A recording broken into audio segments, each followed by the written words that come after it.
Pierce the Veil. Fellas, it's been a minute. What's going on? How are you? You're a week and a half away. It's February 1st. New album drops February 10th.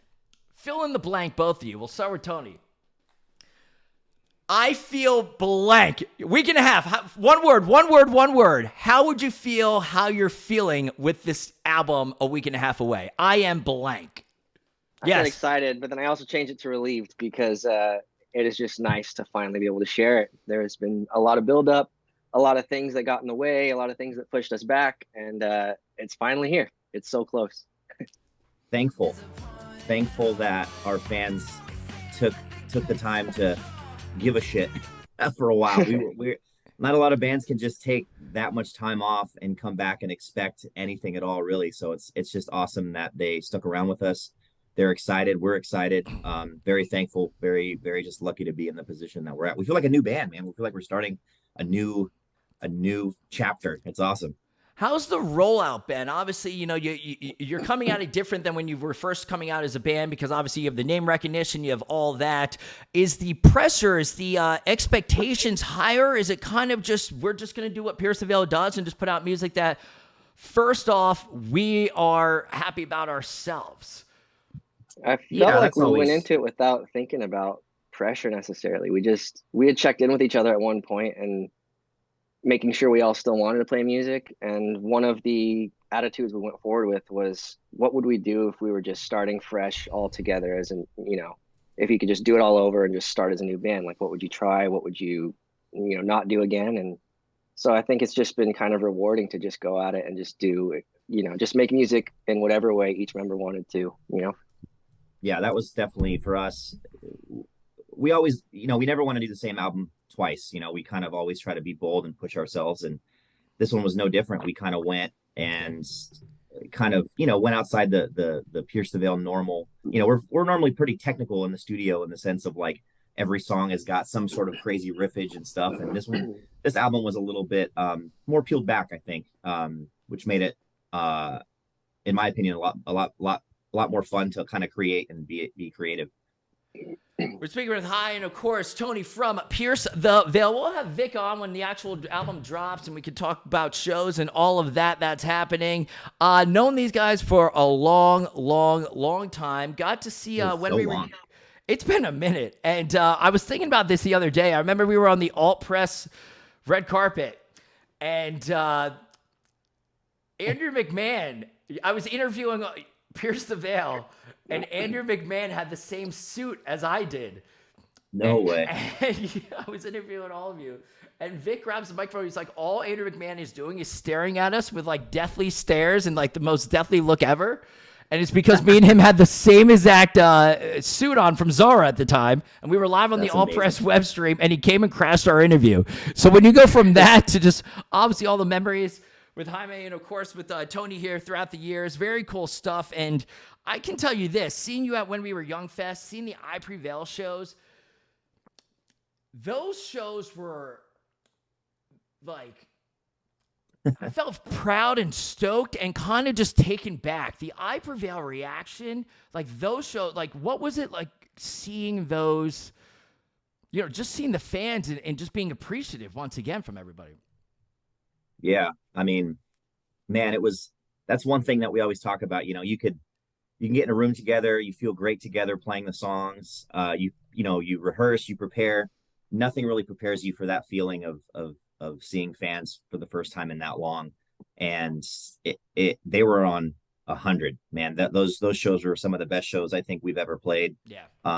The fans just came out and really, and that's like going back to what I was saying earlier, just so thankful that they're hungrier than ever. We're hungrier than ever. Like it's just cool. Like the timing of it all worked out really well. I'm just so happy to be playing shows. I know Tony, I know we all are. Like I can probably speak for everyone. We're stoked to be out and playing shows because there was a time there that we didn't think live music was going to be like the same, with the pandemic and stuff. So this is all just so exciting for us. And like Tony said earlier, we feel like a brand new band. We feel like we're starting over in a cool way. I mean, if there's a way to come back, it's you're right. I mean, obviously the whole world got decimated, and you know, I've talked to countless bands across that. But when you really think about it, I'd say like everyone got affected, obviously, mentally, physically, emotionally, all across from the last couple of years, not being able to do what we do, our lifestyles and more. But I think the service industry got really rocked, and especially the live event industry. Whether you were all of a sudden we weren't able to see our like tour managers to text to production people to lighting people to anybody. We didn't get to say bye to anybody, and like half of them moved on and do other work now, and it's just like wow, like it was just a terrible thing. But to be able to come back and be able to get that kind of reception, I think makes it all it's a good feeling to have. It's a good feeling to be able to play shows with that kind of reaction, with the crowd literally just losing their minds for Pierce the Veil shows. So yeah, not even. I mean, obviously shows are amazing, but just being in the same room with the dudes, you know, being in New Orleans, that was the first time we actually were, you know, we felt like a band again when we were just in the studio together. And I think that was, you know, during that time, that was the hardest part, being away from these guys. And that's a really that's really important to us, you know, that camaraderie that we have. We're like family, you know, so it was tough to be apart for so long. That was one of my favorite parts about this recording process, was that we did everything in a house. We rented a house, we brought all the studio equipment in there. And so we were just surrounded by all that stuff, you know, 24 hours a day, and then also including each other. So even when we were done tracking for the day, we were still hanging in the house talking about what we wanted to do. And it just it was nice to be that close after being separated, you know, for so long. Totally. I mean, there was times where Tony would be tracking guitar with Vic, and I'd be cooking dinner for us, like in the other, like in the kitchen, you know, like I can see them tracking. I'm like, one more take, you know, I'm not cooking. You know, like burgers aren't done yet. The eggs aren't done yet. You got to do it. Keep going. But exactly. You got 5 minutes, boys. Keep it up. Wrap it up. Who was obviously you've been able to tour with each other throughout the years and go from vans to bandwagons to buses to, you know, to fly dates here and there for festivals. Now, of course, you know, having to kind of live together when you're putting together this album. Who's the best kind of roommate-esque? And of course, obviously, Tony, like who did not pick up after themselves? We've been really lucky that no one in the band has ever been like, we've all respected each other's space, like from the very beginning when we had to start, you know, living together in a small space like an RV or whatever. And we all have always been really good at picking up after ourselves and staying clean, which is another issue. Sometimes people you got to remember to clean themselves. But yeah, we've never really had problems with that. No one's ever really invaded each other's space. Very, very lucky. And also we have very similar aesthetics. I don't know if you can tell, but our both of our studios are very similar. Literally. Yeah, exactly. Yeah, exactly. So we're very different, but a lot more alike than we like to admit.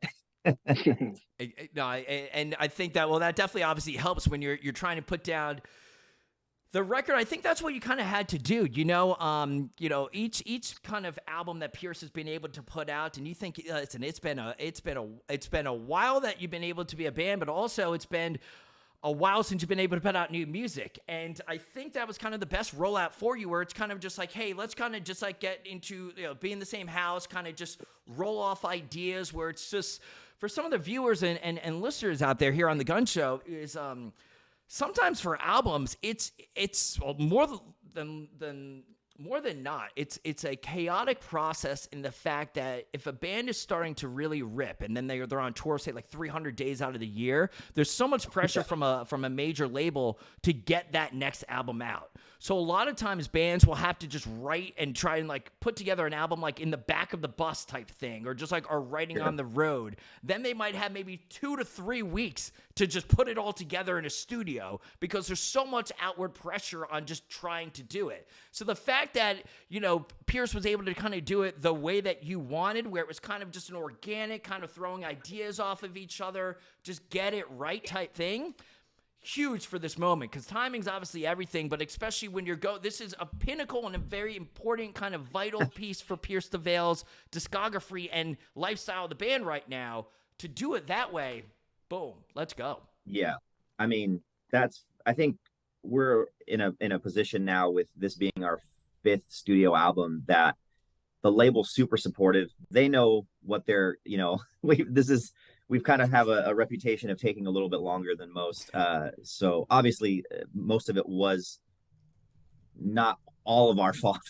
There was a lot, you know, life happened, obviously pandemic, there was some hurricanes and some other things, you know, natural stuff that happened. But yeah, man, it's the best feeling in the world when you do have that pressure, but you also know that everyone's like supporting you and knows that you're doing the best with what you have. And that really, that honestly feels like that's special. They let us be as creative, and they know they're getting a much better final product in the end if they give us that space, you know. But I mean, with that being said, there is the standard deadline that we never never abide by.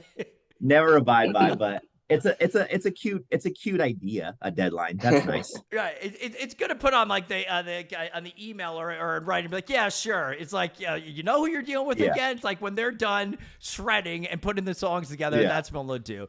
It is Gunz here from the Gunz Show. I was a little flabbergasted earlier, so Jaime, I was saying your name wrong. Tony's on the other screen, so I apologize for all that. But of course, all the audio works. It is Gunz. You can, of course, listen. That's showbiz, baby. That is show business, especially when you're broadcasting from a new location. But we do have the chat room open for everybody out there. Make sure to drop a follow, subscribe to it as well as everything else. If you have any questions for the two of them, then feel free to drop it into the chat. We've got listeners from all over. We got Canada. I just saw, so obviously you're gearing up for overseas, but also you announced some South America dates, right?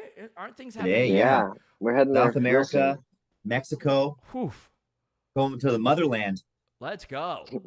It's going to be, we've waited. It's been almost 9-10 years since we've been down there. So we owe it to that whole place. That it's such an awesome time there. I can't wait to go back. It's going to be awesome. Some of the coolest venues and spots, and just so excited. You want to talk about a band or a way to, you know, for 2023 to just whoosh, a reaction. Those, I mean, anybody. I mean, you know, you've played down there, but those crowds go wild down there. Especially. They really love their rock and roll music, and also too because we have you know, our you know, we're Mexican, so it's like having that connection, you know. And not only that, the what's the word I'm looking for, I can't think of the word, but it's awesome. It's just the representation just in general, you know, like that's really important, I think. And meeting fans that grew up Hispanic in a Hispanic household, you know, we connect with them, and that's really that really means a lot to us. So just we know what that's like, so it's really cool. Well, of course, a lot of people are in the chat right now and listening across the world, literally on Gunz and the Gunz Show, Twitch music placements, the whole entire deal. Let's talk a little bit about this album. I loved the rollout of it. I love that so far there's 3 different songs available right now, and each one has a different feel, a different vibe, a different emotion. And I use the word emotion, not having to do anything with the word emo, because like whatever about the word emo, but like because that doesn't apply here, but just really bringing out emotions every time I hear these songs. You know, even when I'm not with you, I just kind of envision that as like the first song of the encore with like dim kind of lights and just like a build up with everybody knowing the words, and then, you know, emergency contact, kind of just a different kind of like.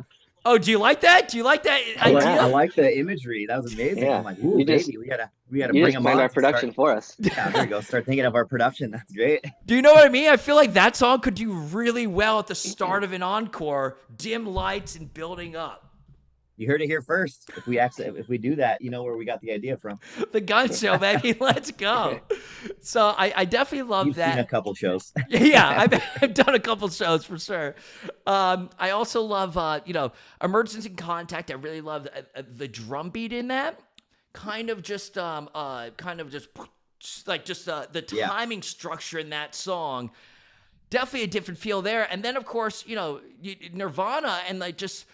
As someone who was a Nirvana fan myself, and I turned my guitar upside down and like would hit play and rewind on Nirvana's Unplugged on a bootleg VHS I had, because I was a righty and Cobain's a lefty, and I had to try and learn what notes he was playing. This is like pre-internet days, you know? And as someone who really like like Sonic Youth and Nirvana, and I didn't know what the hell they were singing about. I just knew that I loved that music, that grunge kind of era that got me into that. You know, with Pastor Nirvana, it's something that Pierce hasn't done. All three of these sounds is a unique experience for what Pierce has been able to do throughout the years, fellas. Yeah, thank you, man. That was definitely the idea there for sure, to put out almost like three different little, like a 3-course meal of what the record could be. Yeah, what you might expect. What you might expect. It's interesting. Like when we had even when I'm not with you, Jesus, that one was done a lot earlier than most of the tracks, and it was one of the ones like I was most excited to release, but also when it came time, kind of nervous because I was like, I don't know how fans are going to take this because it's so different for Pierce the Veil. Right. But so far the response has been cool, but it's always like that kind of balance between excitement and nervousness when you're releasing something that feels different, that you're proud of. Yeah, that's why I mentioned being bold. You know, like a lot. This whole record, like a lot of these songs, might not fit in the regular Pierce the Veil, you know, album vibe. You know, like something like Even When I'm Not With You is not something that we've normally done in the past. So having tracks like that on this record really makes it feel like we stepped outside of our comfort zone a little bit, you know, and that had to do with a lot of things, a lot of factors that I'm sure we'll probably touch on, but it's just having Paul Meany as a producer, being in a house, like doing all those things, like a lot of creative just liberties that we took, and I think it turned out amazing, and I love what we kind of made. So well, one of the best ways to make sure that song even comes across better is do exactly what we kind of said, have it be that placement in the set list, and then there you go. all the videos and cell phones will be like, that's what you do. Immediate hit right there. Easy. And that's it. That's showbiz, baby. That's easy. That's how we do. That's how we do. The chat is blowing up right now. Everyone's obviously very, very, very excited. When you, as a performer myself or whatnot, you know, you have to stretch before you go out on stage. I had a conversation here on the Gunz Show not too long ago, and I always said, like, throughout all those years on Warped Tour and beyond, that I would tell anybody that would ever go that there were two bands that you always had to see live. It was Pierce the Veil and Every Time I Die. Those were always two that put on every single show. I literally had conversations about this on the Gunz Show not too long ago. And it's whether it was 115 degrees on pavement or a monsoon in Scranton, Pennsylvania. Always, why is it always Scranton? There's always a monsoon every time Warped Tour there. You know what I mean? Like Every Time I Die was always going to go just be chaos. And then Pierce really resonated. I truly believe that not only was the music always great, but the live show, to be able to really go up and beyond in the guitar work and the split jumps and just the chaos was always really that kind of set you guys apart from, say, other bands. My question is, the years have passed, obviously.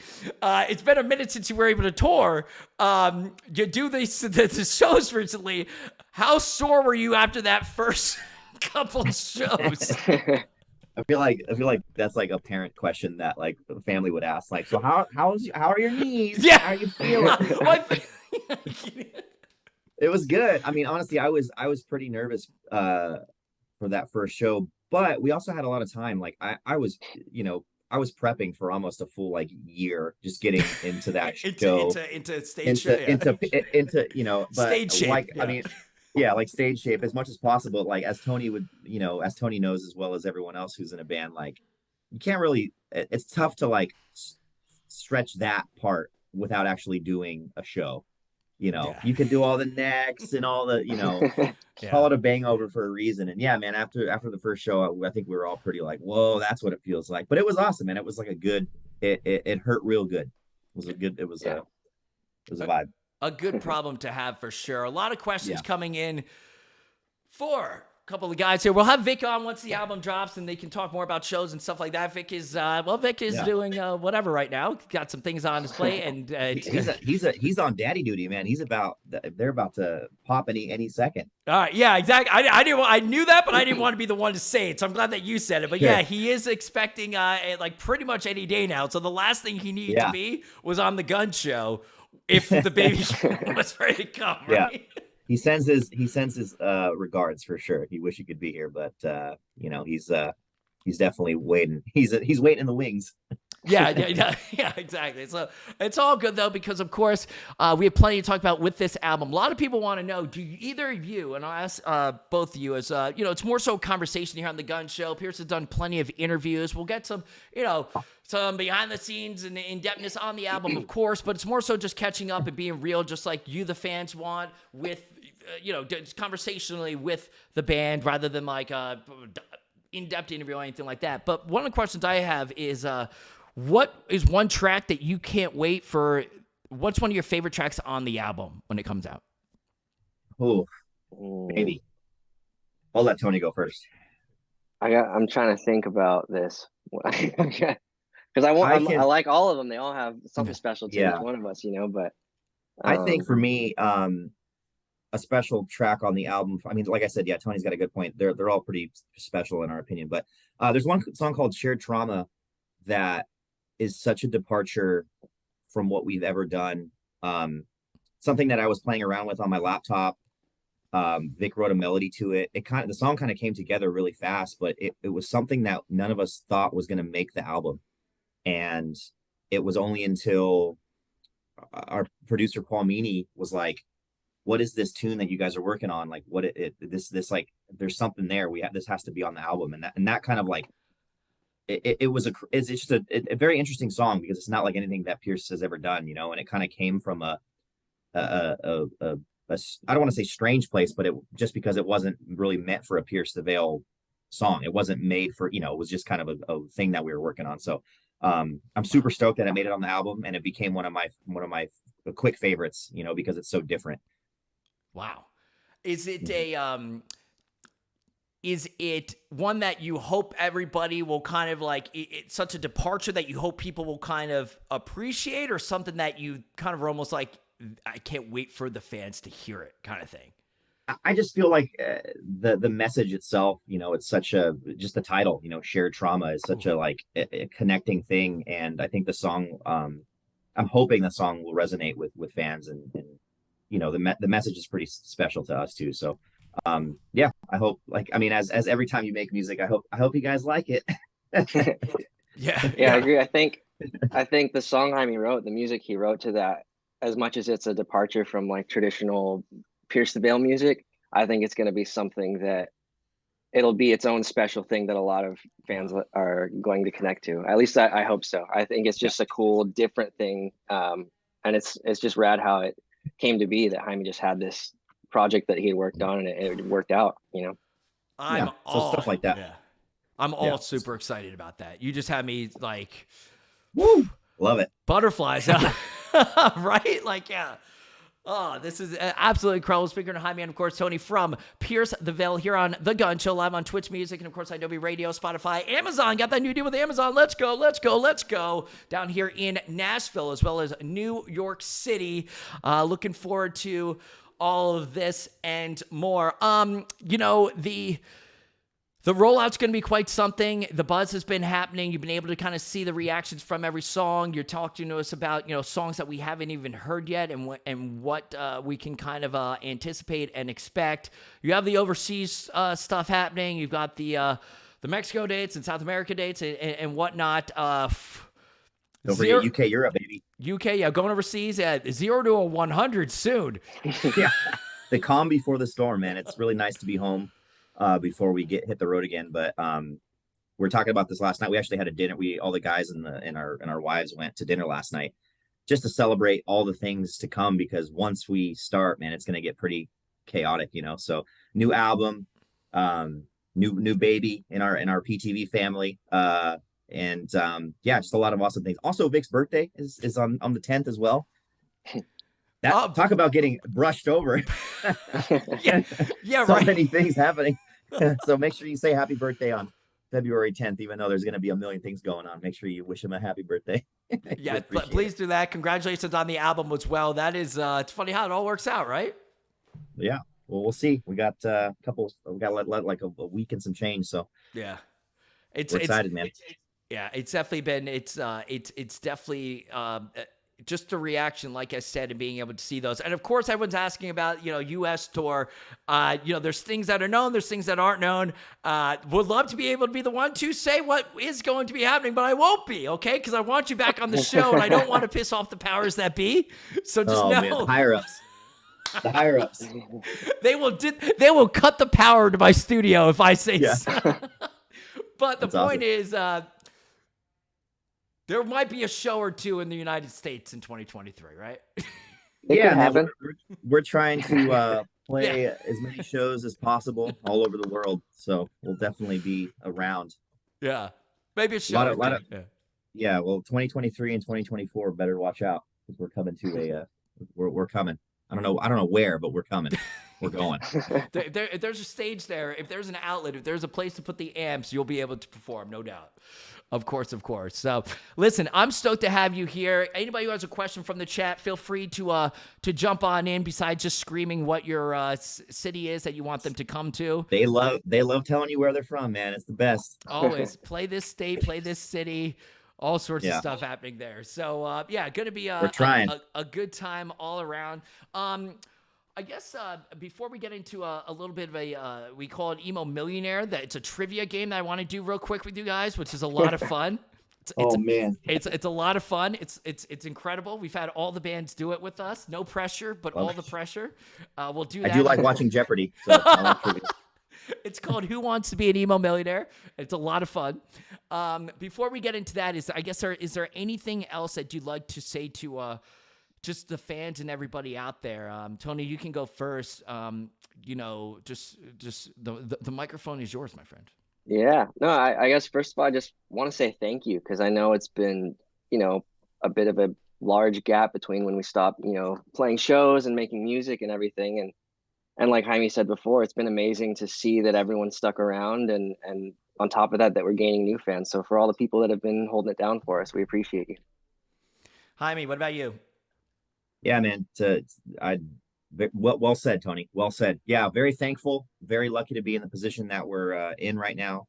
And yeah, man, we understand, and we know that bands can be forgotten in a day. That's how it happens so fast, and the fact that we took that much time off to be welcomed as we are being welcomed right now back feels like a new resurgence for Pierce the Veil right now. We're riding that wave for sure. So thankful. We've got Jasmine wants to know, what's your favorite song to play on the new album? What's the new right now? We haven't. I mean, we've only played Past Nirvana and A Mercy Contact live. Right. But I mean, Past Nirvana is a pretty fun song to play live. That really one is fun. From the moment we played it in Asbury Park to the last show in Manchester or wherever we were at. It still feels awesome. It's going to be one of those songs that we keep in the set list for quite some time because of the vibe, for sure. We got a lot of PTV sources in the chat. We've got all sorts of people. Emma, Ashley, Taylor, Crystal, all these people. RX. There you go. Bradley wants to know, and you kind of answered this before, do you write music or lyrics first? I know you've spoken about that in the past, but do you does it change every single time? What's the deal? Typically it's music first. I would say probably like 90% of the time we do at the very least like a skeleton of whatever the music might be. But normally music first for the simple answer, obviously. What is one song? I got to grab my power thing real quick. So just answer it. What is one song that you, because we got to play Emo Millionaire. What is one song that has kind of a unique story that made the actual album? Maybe it was kind of like, one of my favorite sorts is like Cartel. When they were working with Matt and Ken, they didn't have A, which is their last song on the album done, and like they literally got it in at like 11:50, and it had to be switched over and submitted by like 11:59, and like Bill was driving like 80 miles per hour to try to get it in time, stuff like that. Was there a kind of a crazy story or kind of an unusual story about the actual album that people are going to be able to hear in just a couple days? Yeah, I mean, Tony, that first track, I think that the first track, Death of an Executioner, that song went through the ringer. That was the last one that one was the last song that was finished on the album, and it was such a pain in our ass to get it finished for some reason. Well, we had like 10 different versions of it. It was like 8 minutes long at one point. We were like, what are we doing? We're not Queen. What is this? Yeah. Right. And we just, and that was one of the songs as well that we were like, creatively trying to butt heads with it was just, it's one of those songs that you didn't expect to turn out the way it did, but we're so thankful that it took all that work to do it, because now it's like one of my favorite songs on the album because of all what it could have been, what it, just the journey, and I'll just leave you at that. It's just such yeah. I'm pretty sure we all lost a couple days off our lives finishing that one. Yeah. So when you hear, like, when you are you the type of band when the album drops that you'll listen to it like nonstop, or are you just like, I've already been listening to it nonstop? Like when you listen back to that song, like now that's completely done, are you just like, does it give you nightmares, or just like remind you of the stress that you went through for it? Fortunately, it's the opposite. I think the hard part is over. We already did that dance. I can, I feel like once we got the final song mixed and mastered, and I think when we got the song list in order, that's when I finally felt a little bit of calmness of like, holy shit, we did it. Like that's when I felt that. So now it's just, this is the fun part. This is where we get to play the shows. I get to listen to it in my car, like, and just actually relax and listen to the album as it was intended. So you get to listen to it stress-free. You're not making notes on levels or anything. But now it's like, now you're stressing me out now a little bit more, because you're like, what if something is not fully right on the CD or something? Now I'm like thinking, right? See, you made me start like, what if there's like one skip or something? I don't know. Oh. It'll be great. It'll be great. It's gonna be this is the fun part now. We get to share the songs with you guys and play some shows and all that good stuff. And do the damn thing. Listen, give me 1 second because I gotta do this so we don't lose our thing. 5 seconds, everybody. Be right back. Hold on. 5 seconds.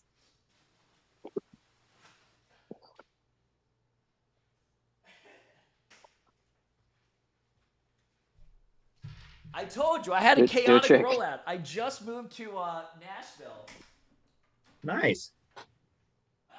And beyond New York City, and the rollout's been a little bit hectic. So there we go. I don't want the stream to die. So there we go. So we're back. Back with Jaime and, of course, Tony from Pierce the Veil here on Gunz and the Gunz Show. So we got the Slinky.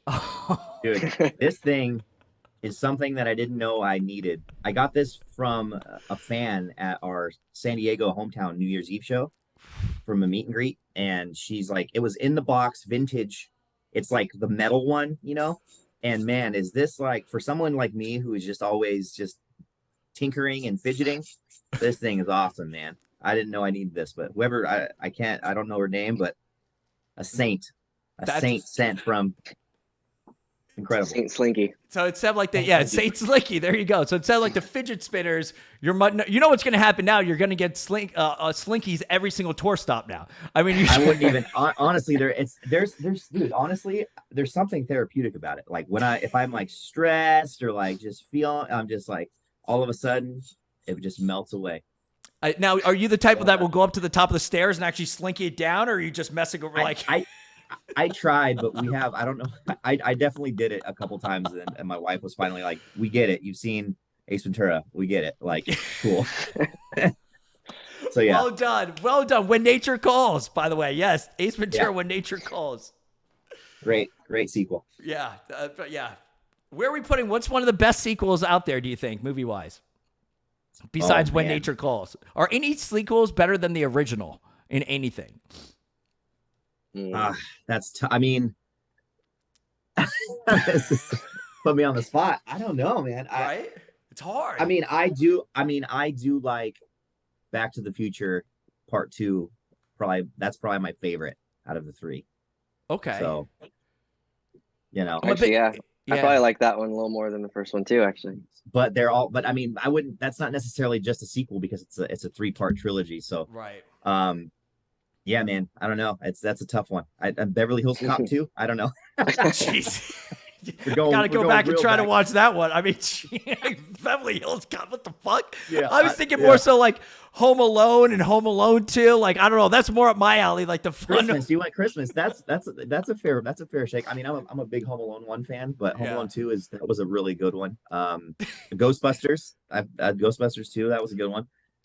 Ghostbusters 2, that's a good call. Wow, you're giving a lot. A lot of people say like Empire Strikes Back, but once again, that's obviously the sequel or trilogy, obviously, and beyond with the Star Wars. That's what I thought Tony was going to go with, like one of the Star Wars, because he's super into Star Wars. I felt like we were sticking to like comedy. Like, I don't know. Yeah. I didn't want to pick a franchise, get too nerdy with it. Right. You're like Godfather Part 2. Yeah, right. Yeah. Well, listen, let's have some fun here. We've spoken to the guys about, of course, the upcoming shows, everything that's happening. If you're just watching this right now, we are with Jaime, we are with Tony. It is Gunz. It is the Gunz Show. Having a conversation here, kicking it, sharing some old memories, having some fun, and of course, previewing the upcoming Pierce the Veil album that is going to be absolutely incredible. People freaking out everywhere, having a damn blast, and it's going to be, I cannot wait. I broke down all 3 songs for you and what my initial reaction was from the first time I heard them and since hearing them, and all 3 that have been released so far have definitely different sounds to it, but collectively it is Pierce the Veil, and it is kind of that next step. But what's great about it is, and I've been playing them on the Gunz Show already, is I have people that are diehard Pierce fans being like, fuck yeah, I love this, and then I have people being like, fuck yeah, I love this, who is this? And to me, that is a win all around, where I have the OGs, the people that know, and those that are just like, yo, I love this sound, who is this? Boom, let's go. Dude, that's the best. That's honestly the best feeling in the world. And we noticed that a lot when we were on tour. Like, we'd ask every night, how many people have never seen us before? And like half the crowd would raise their hand. And being a band, as long as we've been a band, that's something that you can't, like, that's unimaginable. Like, that's like, it's great. It's the greatest feeling in the world, because it means that the band is growing, and that's all we want. We want to just keep playing for as many people as possible, so that's a really it was a very humbling experience for sure. I was like, man, this is awesome, playing for, you want to put your best show on, because you don't know who might be in the crowd, and in this case it was a bunch of new fans, so that's awesome. It's exciting, man. What an exciting time to be alive. Let's go. Right. Yeah. Live on Twitch and on the Gunz Show. Yeah. One thing that I thought is very interesting, and then I promise we'll get right to this game afterwards, is I'm a big sports person, and there's been a big argument going on lately because the NBA is, this will all make sense, so give me a sec.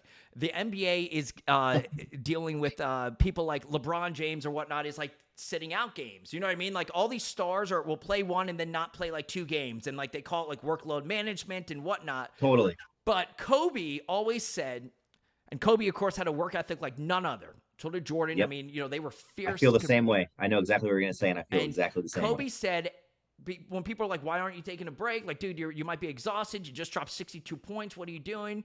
And he was like, I have to play because somebody might be seeing me for the first time and paid good, hard-earned money to see me. A little kid might be seeing me for the first time, and I need to be in that game and perform for them. And totally. What you kind of relates to what you said, man. Like, you are on every single night because of a fan like that. Oh yeah. It brings back to what you were saying before about us being sore those first shows. It's like we felt that, but it didn't matter, because every night when you step back out, no matter what it is, you're like, I want to jump higher, I want to scream louder, I want to play better. Everything is just because someone could be there for the first time. In our case, there was a lot of people there for the first time, so we were putting on a new show to a lot of people, which is crazy. It was a crazy feeling. Super important to us, man. That's always been number one. We just try to go as put on the best show possible every night, and yeah, I mean, sometimes we're sore, we're sick, we're hurt, wherever. That at the end of the day doesn't matter, because what matters is the show. And that's kind of how we've always lived our lives, like that. And that's like the best part about tour, right? It's like we get to play a show in a different city every single night and meet new people it's such a treat, so we won't ever take that for granted. Like, that's such a awesome place to be in, and we're stoked to keep doing it, man. This is going to be a fun ride. And like I said, I thought that when you're based on your answer, I thought that sports analogy worked out perfect right there because it is so true. You know what I mean? It's I feel like when I warm up for a show, I feel like I'm doing something athletic in my brain. I don't know. I want to believe like I'm getting ready for a big game. You know, I do the right. Jumping jacks, and I'm like, let's put me in, coach. I'm ready. Right. That's my mindset. Yeah, right. That's my mindset. But no, you're right. Oh God! But yes, the performance aspect to be able to get out there because people might not have been able to see you. That Kobe mentality, where it's like, yeah, he could take any day off that he ever wanted to because it's Kobe Bryant. He's earned that right, and he never ever did, which is incredible. Real quick, what's your favorite food to cook? RX wants to know. Jaime, you were saying that you were cooking during the that's all Jaime. He's the chef. What were you cooking? What was your favorite go-to? I like to cook all kinds of stuff. I've been cooking a lot of Asian food lately, a lot of like different types of like ramens and fried rice and all kinds of stuff. It's funny, Asian food reminds me of Mexican food so much and like what type of things they do. It's obviously different, but and obviously I love Mexican food too. But so I've been cooking a lot of that stuff and obviously steaks all the time because I love cooking steaks and yeah, it just depends on what I'm feeling. Tony, did he cook anything that you really loved or hated when you were all recording? And like he was saying earlier, he was cooking, like making in the pots and pans, and you're trying to record. What was your go-to? He's a great cook. What did you hate? Come out, tell us the truth. What sauce did he make that was you really good? He's trying to get. He makes a really good salsa too. You were just making that. Yeah. He cooked really good food for us. Yeah, I made my hot sauce the other day. I have this like habanero carrot hot sauce that I kind of made. Fantastic. I love it. Mm-hmm. Yeah, I mean, to me, it's like another creative outlet for me because it is kind of like, taking all the ingredients and making this final product. I don't know, gets my brain stimulated. I'm sure everyone during the pandemic found new hobbies, and I'm sure everyone was making bread and homemade tortillas or whatever. We're doing it all. I was doing. Remember we were doing puzzles in the beginning. I remember people are just doing puzzles like home improvement things, and then like it's like I can't build another shelf. There's no more room for me to just do something. Like everyone was like, oh, I'm going to start gardening, and that worked for like 2 weeks. Then they just gave up. Dude, I think we did the same thing. We bought all that. Like let's spend $150 to grow these like 11-cent things that we can get at the store. Like we're like, what are we doing? Yeah, exactly. Everything died. It was a good effort though. It was a good thought. You know what I mean? Yeah. So, listen, enough of this. Let's get to it. I launched a show during the pandemic actually called Who Wants to Be an Emo Millionaire? It's just not emo music. What it is, it's 7-part trivia series. We've had everybody on. We've had everybody from Feldman to Census Failed to Bayside to John O from the Maine to Kellen Quinn to Travis Mills to Early November to all sorts of different people, all right? And it's fun. It's 7 questions. It's a mixture. You want to be at the top of the list, all right? But even if you don't, that's okay. The crowd can help you on one of them, okay? One of them can help you. Yeah, the audience is here. It's Who Wants to Be an Emo Millionaire for everybody out there with the Gunz Show. So here we go, my friends, all right? Now, you have each other to work off of, so it might be, it might be a little bit easier, okay? Because you can kind of play off of each other here. But we're gonna test your combined. We have maybe 1.5 brains. Now, before we get to this, are any of you good at trivia? Are you good at music trivia? Do you think? I don't think I am, but we're gonna do our best. We're gonna just do our best. Okay. Well, listen, everybody. Here we go. It is Who Wants to Be an Emo Millionaire featuring Jaime and Tony from Pierce the Veil on The Gunz Show. Everybody follow The Gunz Show and Emo Millionaire. We begin with this. It is a multiple choice question, my friends. Here we go. What is Machine Gun Kelly's first name? Ooh, I'd like to phone a friend. Hold on. Is it A, Colton? Is it B, Craig? Is it C, Colson? Or did he legally change it to Machine on New Year's Eve? Ooh, Tone. I'm pretty sure it's Colson. It is Colson. We're going to go C, Colson. Final answer. You don't think Machine Gun Kelly would have legally changed it to Machine? I don't think he did. I don't think he did. I don't think anyone would do that. Why would you do that? Unless you're like the real famous like music producer machine. Right. That's. Well, But listen. yeah, I don't know.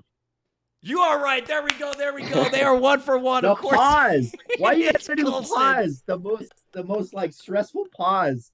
Oh, It is a little God. dramatic. That's what we do here. We get all the drama going right there. So we continue on with right now. Here we go. Name a stressful. band. Doesn't have to be emo. Any band that is named after a state. I mean, we could say Kansas. I don't know. I'll take Kansas. Yeah. Final answer. Yeah. Sure. There we go. I was trying Let's to go. think. 2 Okay. for 2. Let's go. I was man. The ideas that I had in my head originally, I was like, those are dumb. I'm glad I didn't say those out loud. Well, a lot of times people just go with the Maine. Oh, The that's a good Maine is one. a very, you know what I mean? Not named after, like, but very easy right there. I couldn't name you a single goddamn song from Kansas, but I just know that they're a band. Or sometimes people say Alabama, the country band or Alabama Shakes or something. So there we go. Hey, all right. Question number 3 on Who Wants to Be an Emo Millionaire? Here with Pierce Vale on the Gunz Show. They're 2 for 2 so far. Question number 3. As we mentioned earlier, Pierce Vale, one of my favorite bands to be able to see on the Warped Tour live show, live presence. Throughout the years, it was always absolutely incredible. Which of these bands never actually played the Vans Warped Tour? Was it A, Panic at the Disco? Was it B, My Chemical Romance? Was it C, Fall Out Boy? Was it D, Paramore? Talk it out, fellas. What do you think? Do you remember any of those bands on it? Panic, My Chem, Fall Out Boy, Paramore. Talk it out. I don't remember Panic, Fall Out Boy, or My Chem. I'm not sure. I saw Fall Out Boy. Okay, that's done. Paramore, I'm pretty sure has been on it, right? Yeah, and I'm pretty sure. What was the second band? We have Panic, My Chem, Panic, My Chem, Fall Out Boy, Paramore. So let's eliminate them one by one. So what did you say, Jaime? You saw Fall Out Boy, right? I saw Fall Out Boy. I'm pretty sure. I've definitely seen Paramore, I think, and I think I've seen My Chem. I think You think it's Panic? I think it could be Panic. That was my first instinct. Panic. That was mine too, but then all of them, I'm like, wait, have I seen them there? Let's just go with my Panic. gut, baby. Panic. Final answer. Final answer, Panic. They're good. Let's go. Panic at the Disco. No matter how big Brendan Urie got, they never, ever, even in the early days, never played the Vans Warped Tour. When you really think about it, that's kind of wild because... That is insane. Yeah, they are 3 for 3, my friends. That's what we do. Question number 4. Blink-182 announced, of course, that they are back. Original lineup, looking forward to it. Going to be a blast. Their single Edging has been actually doing really well on the alt radio charts and more. New album, new tour, all of that. Now, can either of you name 3 bands that the members were a part of? 3 bands like the side project? Yes, name 3 side projects of Blink-182. The original members. Or anybody. Yeah. Boxcar for sure. Or Boxcar. Boxcar Racer. Transplants. Sure. Transplants and Plus 44. Plus 44. Boom! Let's go. I tried to do one each. I know they got more too. Can you name more for like bonus points? Do you think of the rest of them? Angels and Airwaves. Angels and Airwaves. All right, let's go. Simple Creatures. Simple Creatures. Yes. That's a deep cut. Yeah. And then what was the original band that Travis was part of? Aquabats. There you go. Let's go. They So we got a bunch. Let's go. Here's the Veil coming up, rising up 4 for 4, rising up that leaderboard. You'll be tied with Kellen Quinn early November and John O from the Maine for they've gone 7 for 7. A lot of people get the last question wrong, so we'll bring that up when we get there. Okay, here we go. You're already talking about the last question. Let's just go one question at a time here. A lot of pressure, man. Here we go. Good Charlotte, Benji and Joel. Both are married to a famous person. Name one of the people that are famous that they're married to. Cameron Diaz. Boom. Let's go. 5 for 5 right there. Do you know the other one? Is it Richie? Yes. Yeah, Nicole Richie. Yeah. You know your pop culture and music stuff. Let's go. We got. You know why I know that is we did a couple shows with them in Europe, and me and the brothers would always chat, and we would just like talk about our wives and our ladies like all the time, and it was just like they would just call, yeah, me and Cameron were hanging out, and I'm like, this is so cool. I'm just like, this is a cool conversation because I know, or she, what did he call her, Cam or? Yeah, he had like a nickname for her, but I knew, and I was like, this is really cool, man. This is awesome. Right.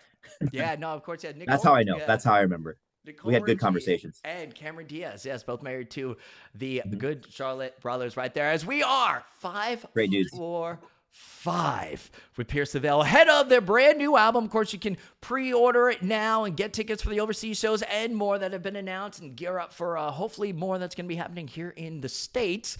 Hopefully, fingers crossed. We're not saying yes, but we're not saying no to some stuff with Pierce the Veil. We're not saying anything, all right? So nobody do it. Yeah. Here we go. Question number 6. What was the name of A Day to Remember's original band? Oh. Do you know that one? I don't know if I've even ever heard this. And we've toured with them it's so going to much. be like a track or something, and it's going to be something obvious that I should have known. God, what were there? We toured with them so many times, and we've had so many conversations.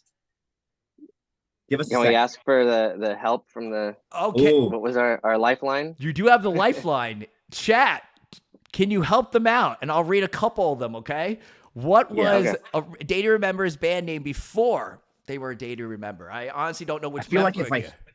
I don't know which members were in it or anything like that. I just remember that Jeremy was definitely a part of it. But what was it? Chat, give us an answer. I know you're on like a 15-second delay. We're gonna wait because there's no way we're going out on 6. You're not going to.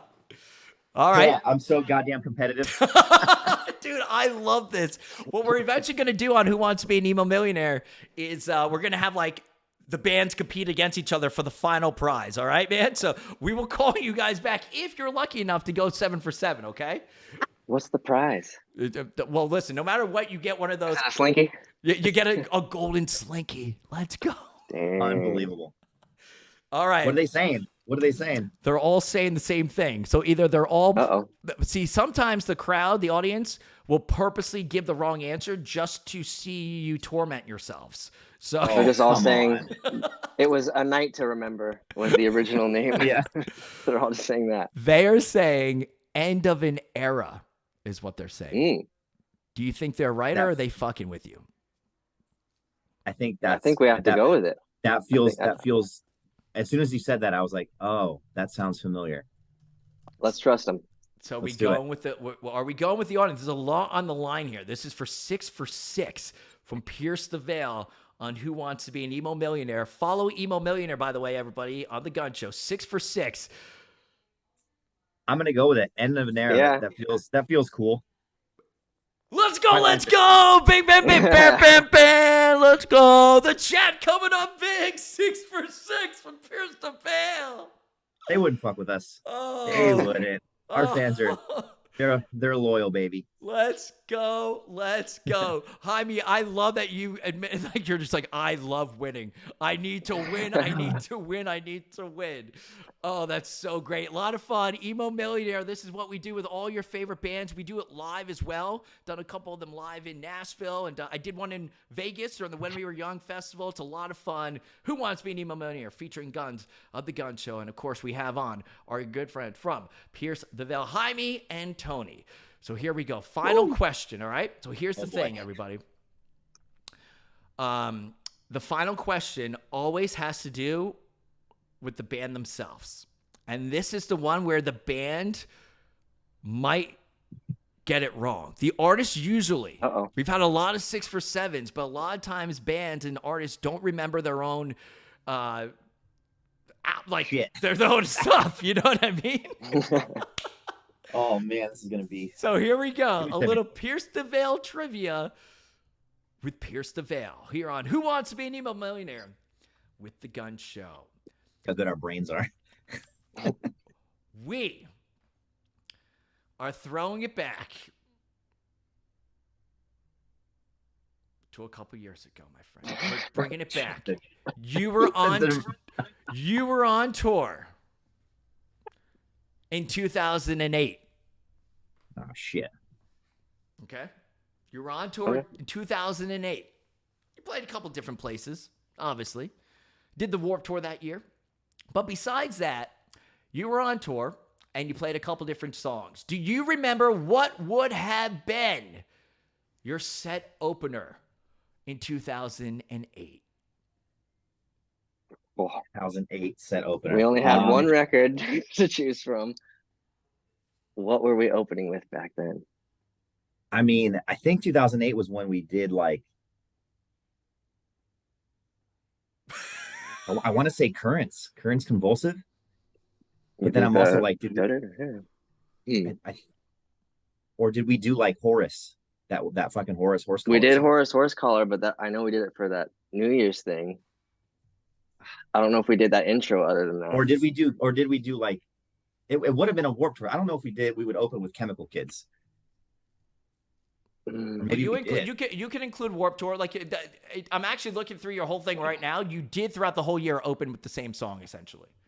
I don't know about the New Year's show, but I'm looking at the rest of it. Do you remember what your first song would have been? I'm trying to. I mean, it had to be. I'm leaning more. I'm leaning Currents. more Currents. I'm gonna lean. Yeah, but that feels right. 2008.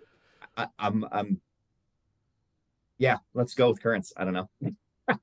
Currents Convulsive for the win. I don't know. We'll see. I think we got it wrong. He's giving me eyes like. Oh no! Did we say it? We probably said it. That's probably why we said it right and we got it wrong. I don't remember. We do so many wild intros, man. Hold on. I kind of want you to actually. I could probably go on my computer right now and find that set list. Like you also did it in 2009. Oh. We were still sticking with it. For some of 2000. Okay, is that the final answer? Is it Chemical then? Is it Chemical Kids? I don't know. What was it? I said Currents. That's probably wrong. Give it to us. I am sorry, everybody. It is not. Oh, no. It was so close. It was Chemical. See, I knew it.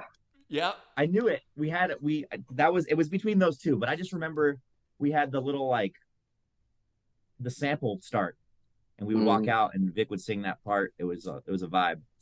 It was a 50-50 toss. We did open a lot of shows with Currents. Yeah, no, that's true. And a lot in 2009, like halfway through 2000. Oh, the chat is so upset right now. Oh, it was a long time ago, guys. Oh, a lot of them want you to have a second chance. Maybe we'll give you a half a point. But yeah, so this was your set list kind of in that year. It was the amount of set lists that we've had over the years. That's a tough ask. Yeah. That's why I respect it though. All the bands get that wrong. So for that final question, I either ask about set lists or to finish an obscure lyric that the band had from like their second album or something that they never remember. Yeah, that's good. I mean, the set list one. I mean, I'm glad that I said it at least. Yes, I'm glad that at least I was like, it was between those like 2 or 3 songs. Back then it was Chemical Kids into Yeah Boy into Cheap into Drella into Beat It into Currents. We ended with Currents. Yeah. And I remember Drella. Yep. Cheap Bouquet. Oh yeah, baby. What a set list. Might have to bring those back for the that was back when if we had like a longer set time, we just like, what do? We only have this many songs. Like we got one record. We started adding covers. Like we could play some songs twice, I guess. I don't know. Yeah. Well, listen, 6 for 7's not bad. Jaime, I know you're very upset. It's okay. You came close and you did mention it. Okay, so listen, you are there. What about all those Blink bonus points? Yeah. Oh yeah. Where those go? You know what? You are at 6.5, my friend. 6.5 out of 7. Let's go. They are right there. They'll take the 6.5 under 7. There you goes. Oh, everyone's screaming for you to bring back the Beat It cover. Oh, wow. We did a lot of covers. We did that one. I mean, at this point, we have 5 studio albums now, a bunch of covers. I mean, we could probably play for, 3 hours at this point. Boom. 6.5. Well, listen, you won't be able to see them for 3 hours that we know of, but we still don't really know what the U.S. shows might entail. So maybe it is a 3-hour spectacle each show. You don't know yet. So for the fans out there, that's why you need to pre-save the upcoming Pierce the Veil album. That's why you need to follow them on social media. So when the new album and possible tour dates and more get announced, you are the first ones to know, to see whether it's a 3-hour spectacle or if it's a in-store event or whatever it might be. That's why you need to follow them all across the board. Tony, Jaime, always a pleasure. Thanks for joining the Gun Show, fellas. Let's go. Thanks for having us, man. 6.5 out of 7. All right, Hey, that was pretty good, right?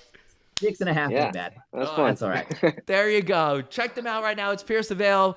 Drop me a follow, fellas. The Gun Show if you can. We'll definitely talk. I'll message you guys. Appreciate it. Thanks for being cool throughout the years. And really congratulations on this album.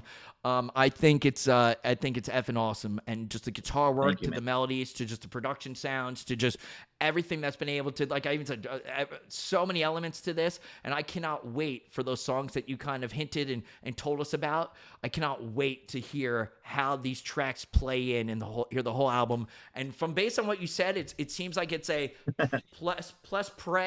press play and just let it vibe and just let it go, right? Totally. Yeah, that's definitely the feeling we want for everyone listening to this record. It's a journey. Every song is very special and very different. So hopefully you guys are open-minded and have a good time. Have a good ride, as we say. There it is. Pierce the Veil. Jaime, Tony, always a pleasure. We'll see you all next time, all right? Rock and roll. Thanks, fellas. Cheers, man. Drop me a follow. I'll talk to you man. on Insta and stuff. Peace. Yeah. Later, man. For anybody that's watching right now, please follow The Gun Show. It's Guns with a Z on Twitter and Instagram. And we also have that show, like I said, it's Who Wants to Be an Emo Millionaire. It's called Emo Millionaire. It's on Instagram and, of course, on Twitter.